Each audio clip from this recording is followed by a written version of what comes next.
Friends, it may be winter in most parts of the world, but I feel while we've been driving a lot of Mercedes Benz as of late, we haven't driven a Mercedes Benz convertible in a very long time, like I think over 3 years at this point. So I feel it high time we change that with the 2017 Mercedes Benz SL. Now the one behind me is the SL63 AMG, so we are going to use this as a stand-in for a tech review to cover all of the different flavors of SL, while we are working on the full first drive review of this, the 577 horsepower SL. So with that, let's start where we always start, the engine.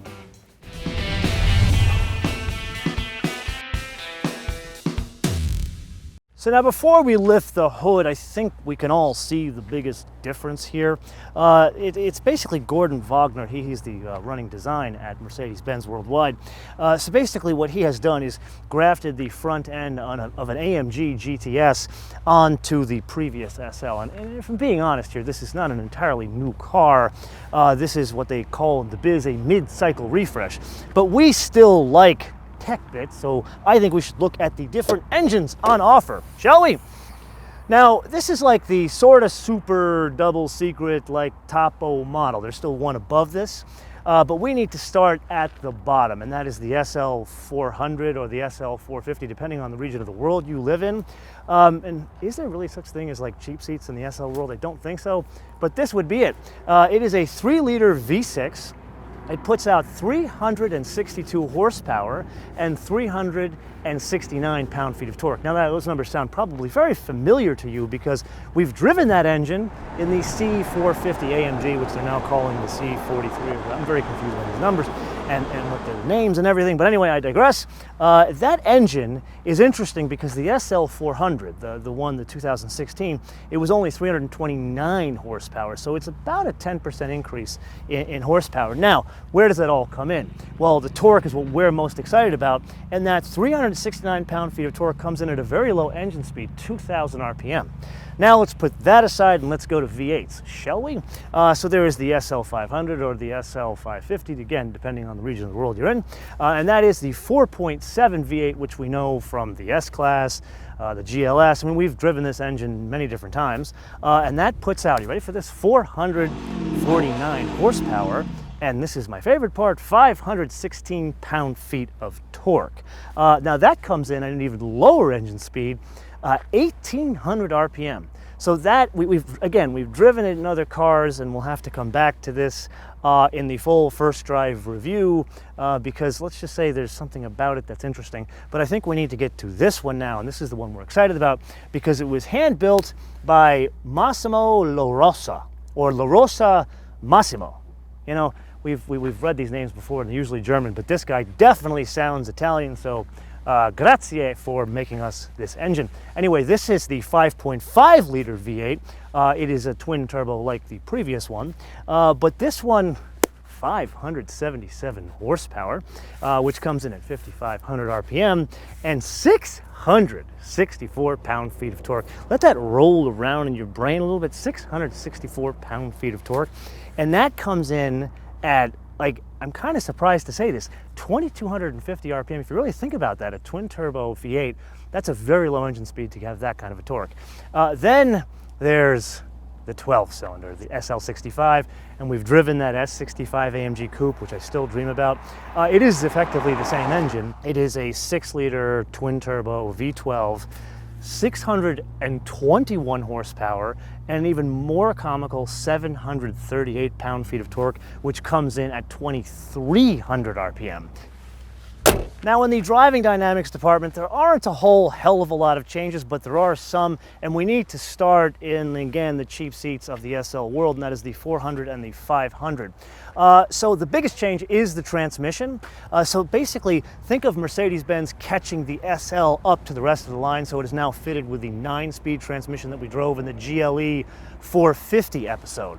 And then while we're still here, there is the suspension system. Now in the SL400 and the SL500, you can get ABC. Now we've driven that first in the S-Class first drive review, which was way back in 2014, but then we drove the S65 Coupe, and that has the curve control, the tilting feature. So for the avoidance of doubt, ABC controls body motion, and the curve control actually has the car lean into turns. Well, guess what now has the curve control? Sadly, the one we drove this morning didn't have it, but we did drive it in the S65, so make sure you check out that episode.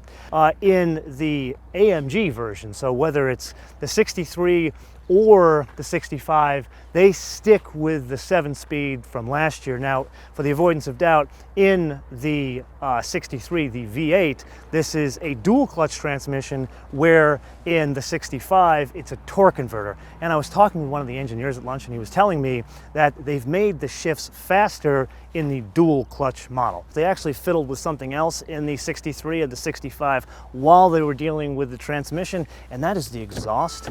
I normally don't do this for you guys here, but I think we have to do this. There is an embargo, so I can't tell you how it drives until I think at the weekend. But it's designed by German engineers, guys that are very, I want to say, practical to sound like a bad mamma jamma. Now, we could go on and on about driving dynamics, like this specific SL63 and this very funky shade of gray is fitted with the optional carbon ceramic rotors. But I am a convertible guy, and I don't know how many of you guys actually drive convertibles, but there's one annoying thing about these hardtop convertibles. Actually, me personally, I like the soft top convertibles still. But there is this thing, this divider, that basically blocks out the trunk space, and it needs to be there to give enough space to store the roof itself. Now, this is one of these very cool Presto Changeo roofs, and this one specifically has the Magic Sky control here on the opacity of the glass, but I digress. Anyway, this needs some storage here, and that's why that stopper, it's more of a safety thing than anything else. But the thing is, you actually have to get out of the car to put that thing in place, then you get back in the car to have the top work its magic, which I always thought was counterintuitive. Well, finally, someone has figured out that they make that power along with this.